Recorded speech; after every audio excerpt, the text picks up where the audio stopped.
Hello and welcome to Module 3, which is Pallas Athena. And she is the warrior goddess, the yang within the yin, because she's not a masculine energy, she's something else. So I call her the yang within the yin. And perhaps the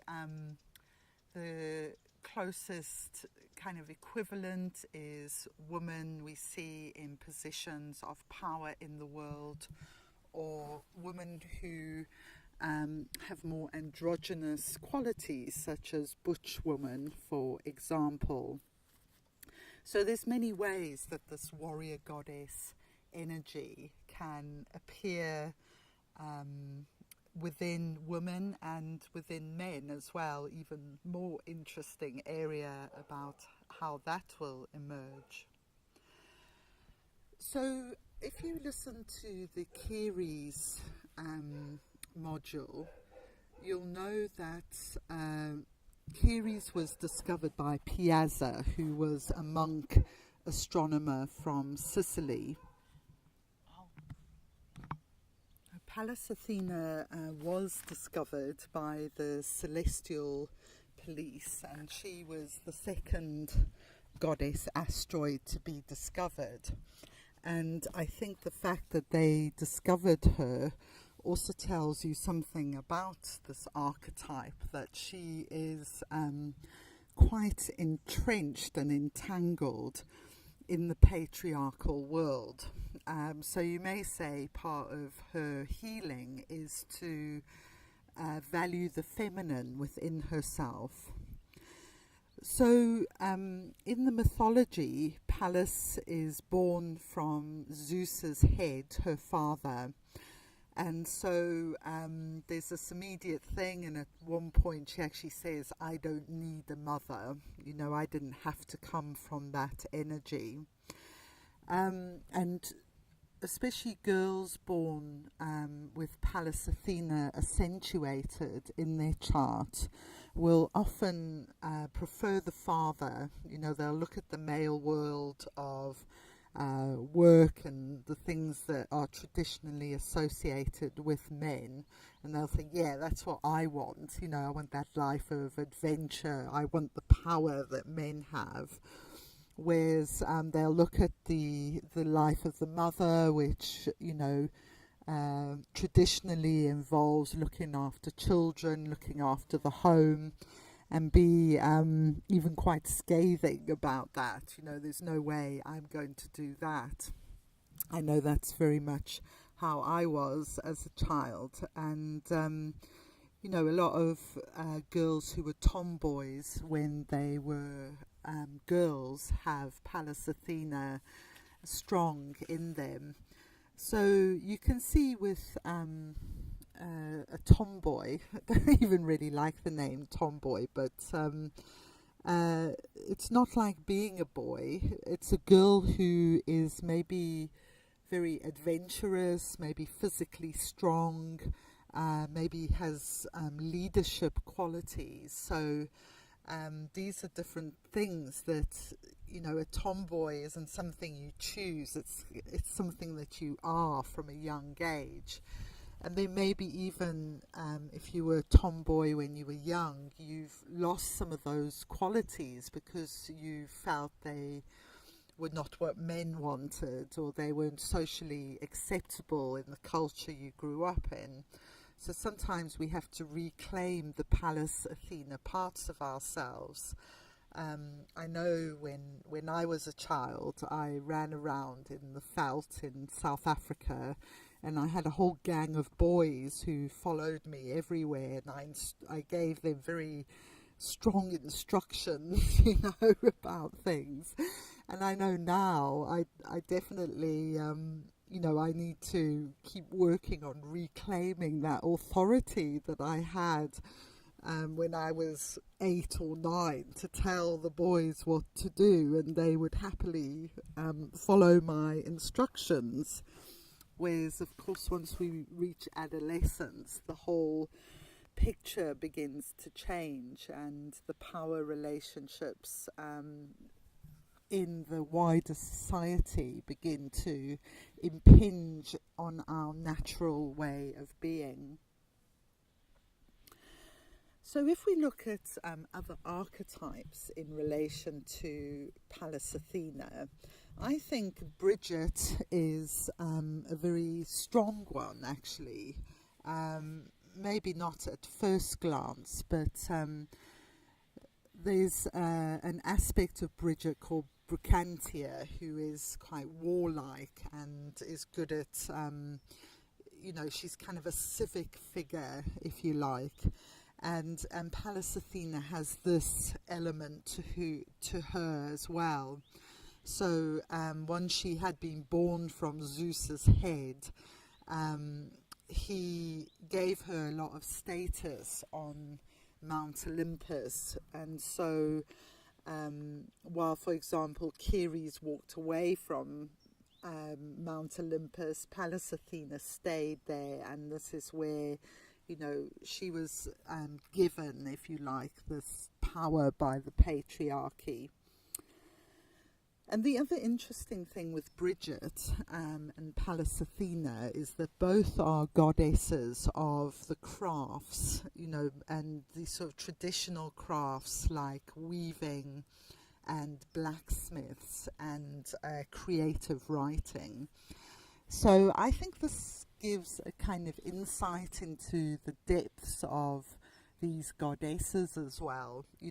Creativity in our culture is not something you necessarily associate with strength and leadership, but clearly in these archetypes you see these two things very much connected together, and perhaps they should be again.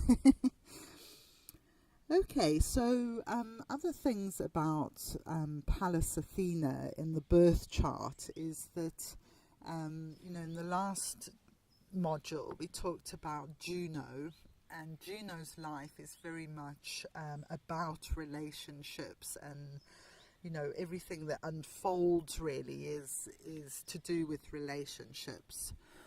Whereas if someone has Pallas Athena very strong in the chart, but not Juno, you can have both actually. So, but a Pallas Athena strong archetype may well be single. And we could connect them as well to the Amazonians, who were women who lived in their own tribe. And they only took men when they wanted to be pregnant. Otherwise, they pretty much lived together, had sexual relations with each other. And Pallas Athena has this androgynous side, so she may be bisexual or sexually prefer other females, but not always. You can also get the strong Pallas Athena heterosexual woman as well, which can be quite a tricky archetype to live with and kind of fit into traditional roles. But many of these women will be kind of forging new pathways in relationships, so that's really good as well. So let's have a look at, where in the chart, if Pallas Athena appears in this part of the chart, what might that mean? So the MC is the cusp of the 10th house of the chart, and this traditionally is associated with career. But I like to look at it as the inner world made manifest in the outer world, which takes a lot of inner strength really to have the confidence to manifest our dreams and aspirations, our creativity on the outer level, when it may be rejected or seen as, I think being rejected is probably most of our fears around this. So Pallas Athena this is her natural position really on the MC, because she rules our relations in the outer world, and especially the world of work and our career, how we actually manifest in the outer world. So this is an important concept in astrology, that we have what's going on in our inner world, and then we have this bridge, this rainbow bridge, actually, of the asteroids to what's going on in the outer world. So when you see people who are really unhappy in their work, it's often because what they're doing in their work is not what resonates with them in their inner world. And people who are often successful, it's because what is in their inner world is really resonating with what work they're doing. So there's a natural vitality and flair and passion to the work, which you're just simply not gonna get if what you're doing is not something you're even interested in or enjoy. Okay, and then let's look at the 7th house, which is the house of relationships. So when Pallas Athena is in the 7th house, we'll tend to look for someone with Pallas Athena qualities. So we'll look for someone who has a lot of strength and purpose, maybe ambition, someone who's seemingly quite successful. And if this is in a man's chart, then they may well be attracted to that more androgynous kind of woman. The woman who used to be a tomboy might be the kind of woman who does it for them. But they may be quite a passive person themselves, so they want someone to take the lead. Or perhaps passive isn't the right word. The feminine signs, or the water and the earth signs, are receptive energies. So whether we're male or female, if we fall in these signs, we have this receptive side. And fire and air are active yang qualities.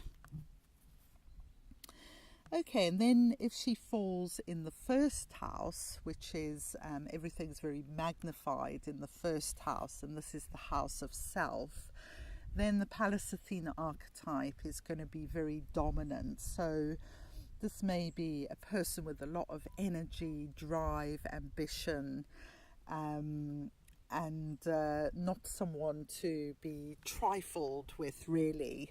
They'll tend to have natural confidence and assertiveness about them that the rest of us, other mere mortals, have to work on.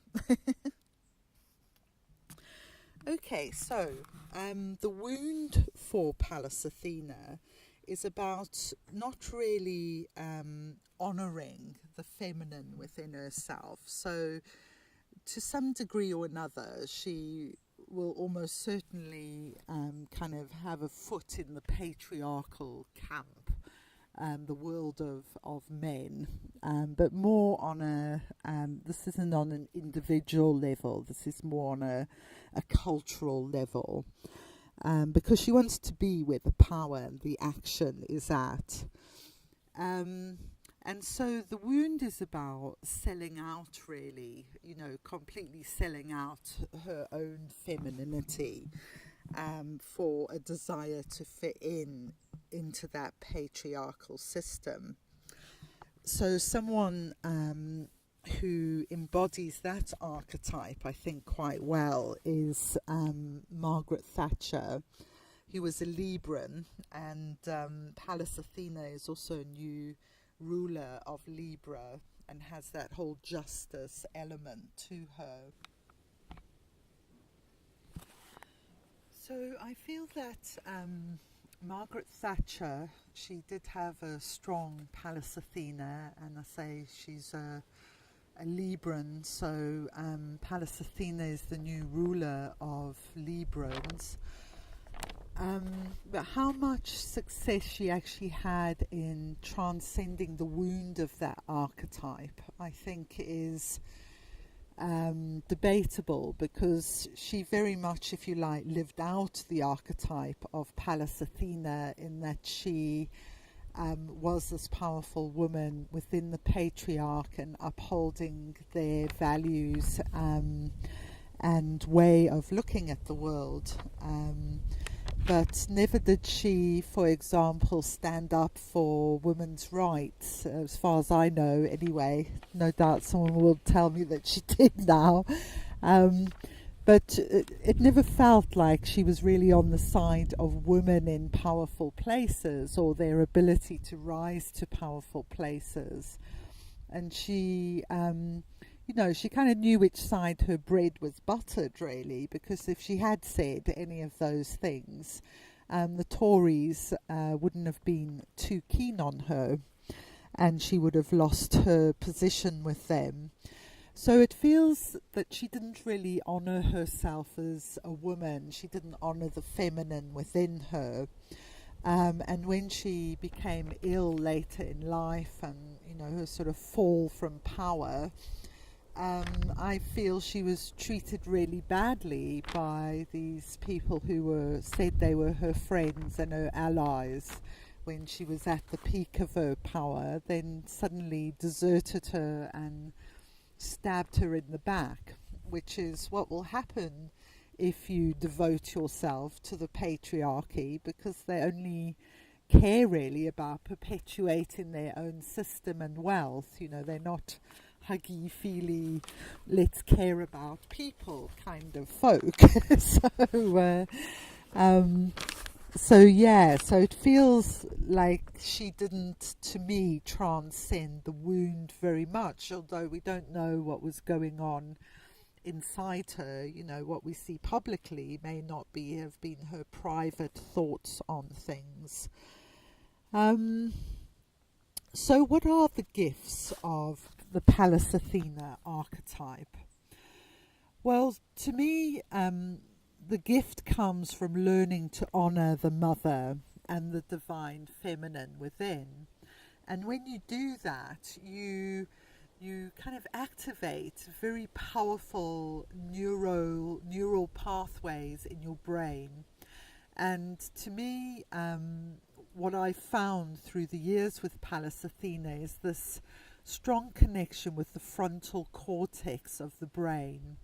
Now, this is our higher functions as human beings. It's where we feel empathy and compassion for others. And it's also where we understand cause and effect. So actually, Pallas Athena is a wonderful archetype to work with, where there may be strong fight or flight instinct, which is usually due to an attachment problem that we talked about in Kiri. So you can kind of rewire the brain out of survival mode, which is the back part of the brain, into this frontal vortex. And you can meditate, just for example, on the flame or the Om symbol in the third eye. Pallas Athena I've found connected very much with the pine tree, and it's wonderful because this course, there's these 4 sentinel pine trees all together that I'm sitting under when I'm doing these voice recordings. So it feels like they're kind of antenna into the heavens, these pine trees, and roots going down into the earth, and frontal cortex seeing the whole picture, the depths of things. And Pallas Athena is very good at, she is our ability to see patterns in things. So she's very useful to kind of evoke or to work on strengthening her archetype in yourself. If you're interested in things like quantum patterns and fractals, and Pallas Athena in Scorpio, which is the deep water sign, is particularly good at this. the side of things, being able to see right into the depths of things, and also be able to understand people emotionally. You'll have with all the Pallas Athena in all the water signs. So she brings through the elements of the different signs, a different flavour. We all have a different flavour of Pallas Athena, because she's in a sign of the zodiac. She's in a different house of the chart, and then she's in relation to the inner and outer planets, which we're also talking about, give a very special relationship and our astrology understanding of the dynamics of Pallas Athena within each chart. So she gives this wonderful insight and clarity are really the key words I would use for Pallas Athena, and this ability to be in our power in the outer world. We all have our inner dreams, our passions, the things we're talented and gifted at. And Pallas Athena brings that ability to actually make the dream a reality, bring that dream into birthing. So she is wonderful to work with, and another animal belonging to her is the owl. And interestingly, in the morning at 3 a.m. there was this owl screeching, a screech owl, and I'd already decided to do Pallas Athena and written up my notes, and I thought, yes, that's the day. And then later in the day, I've done this in a few segments, in the evening someone heard a really rare owl around here, which makes a different sound, so we were listening to that owl. So it feels like her owl energy has been very much around the creation of this little piece of work for Pallas Athena. I'm working for Pallas Athena today, which I'm rather enjoying. So we have the pine tree and the owl, both connected with the brain, wisdom, insight, clarity. These are all words that we can associate with Pallas Athena. So let's have a look at the outer planets in relation to Pallas Athena. So Jupiter generally is a expansive planet and a beneficial planet. So as I say, this is very much about Pallas Athena's a mind energy. So you might expect a particularly expanded mind when you have Jupiter in the conjunction or positive aspects to Pallas Athena. But in a negative aspect, say like the square, this person will be highly intelligent and have these amazing insights, but it might be quite hard for them to believe it. So they may have been told at school or by their parents that they had wacky ideas and to put a lid on it, for example, in which case it might be a journey for them to be able to really understand and own the brilliance of their own ideas, or maybe your own ideas. And so let's look at Saturn then. And again, you can have a positive or a negative effect with Saturn. So in a positive aspect to Saturn, Saturn can bring a real ability to structure information and create forms for information or insights. So Saturn may, in a beneficial position, actually be a great help in bringing dreams into reality, you know, taking all those practical, small and sometimes boring steps that mean you bring your dream to fruition rather than it just existing as a fourth or fifth dimensional idea. And sometimes that can take many years, you know, it doesn't always happen overnight. And in the negative aspect, Pallas Athena the archetype may have been restricted in childhood. So here we can imagine a young girl who's naturally quite assertive, who's got leadership qualities, and these are kind of squashed out of her one way or the other. You know, I know one thing that I had in my younger days was that it's not ladylike. You know, this is the phrase my mom liked to use, that's not ladylike. And in fact, probably most of who I am wasn't ladylike, and now I see that as a positive thing because I was born to challenge the boundaries of the patriarchy.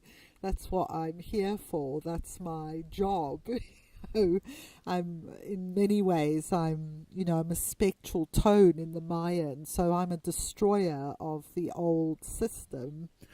But of course my mum didn't understand that, and she just wanted me to kind of fit in and find a nice man and all those things that were not in my path. Well, I did have a nice husband for a while actually, but and I've had lots of nice men in my life, but that's another story.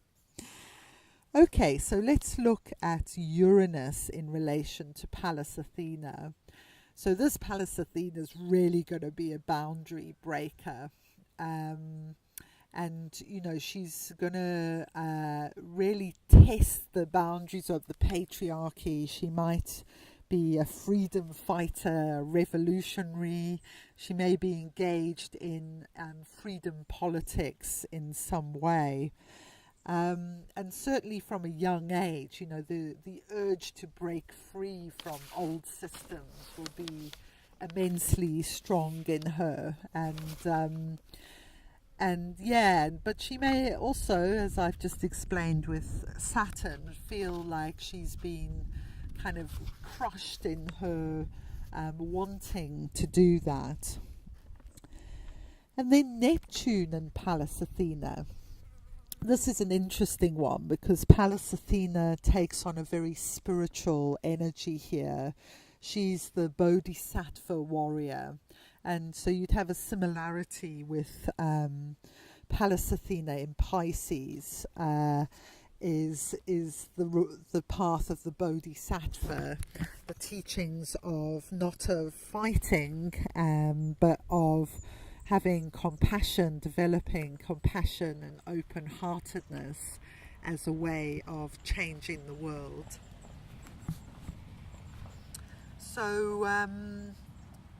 So Neptune can bring a very interesting flavour, and Neptune is also a planet we would associate with music and poetry. And as I said early on in the talk, Pallas Athena is a patroness of the arts. So we may see here particular talents in those areas of Neptunian craftiness and arty creativity. So songwriting, music is another one that you'd particularly associate with Neptune. And then Pluto with Pallas Athena. Well, here powerful woman meets plutonic man. It's interesting of just, small groups of women. I used to teach in Hebden Bridge where I live. There were two women who had Pluto conjunct Pallas Athena, and they both had quite a lot of similarities in their lives. Both had experienced kind of difficult, challenging male energies when they were young. So one had an alcoholic abusive father. The other one had a father who was really nice actually, but she had some ridiculous amount of brothers, like 6 brothers, and she was the only girl. So, they kind of used her as their kind of punching bag, really. So she had quite a tough time. And both of them had married men who, and their relationships had elements of domestic violence and abuse in there. So, they had attracted this quite dark Pluto energy into their realm. And both those women, working with integrating the Pluto energy rather than letting it be a kind of projection onto you, were they're both still here with us. They are immensely powerful healers. One has this amazing farm. In fact, both of them live on farms, so maybe there's something about really being in the wilderness that this Pallas Athena likes, and having the benefits of nature for people. So this is the alchemy of the planets that we've been talking about, how to integrate planetary energy into ourselves rather than be kind of swept along as victims of it. And this is really why I am offering this course, to give insight and clarity in a very Pallas Athena way into how these amazing new astrological bodies are transforming our consciousness. So thank you very much, and we shall see you the next module, which will be Vesta.